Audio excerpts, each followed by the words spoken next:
36 जिल्हे 50 बातम्या।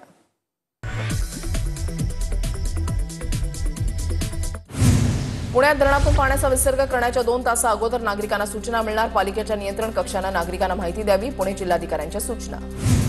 आळंदीमध्ये आषाढी वारीच्या पार्श्वभूमीवर माऊलींच्या रथाची चाचणी। आळंदी शहरामध्ये मुसळधार पाऊस सुरू असतानाही माऊलींच्या रथाची चाचणी संपन्न।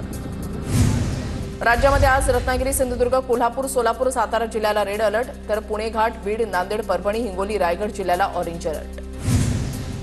पुढील 3 दिवसांमध्ये होणाऱ्या परीक्षा स्थगित कराव्यात। महाराष्ट्रामध्ये ठिकठिकाणी होणाऱ्या मुसळधार पावसाच्या पार्श्वभूमीवर जयंत पाटील यांची सरकारकडे मागणी। मुख्यमंत्री देवेंद्र फडणवीसांकडून राज्यातल्या पावसाच्या स्थितीचा आढावा। संपूर्ण प्रशासनाला अलर्ट मोडवर राहण्याच्या सूचना। पुणे शहर आणि जिल्ह्यामध्ये झालेल्या मुसळधार पावसामुळे 3घांचा मृत्यू। कर्वेनगरमध्ये झाडी कोसळून दुचाकीस्वाराचा मृत्यू। विक्रोळीमध्ये झाड कोसळल्यानं तरुणाचा मृत्यू। विक्रोळीच्या कन्नंबार नगरमधली घटना।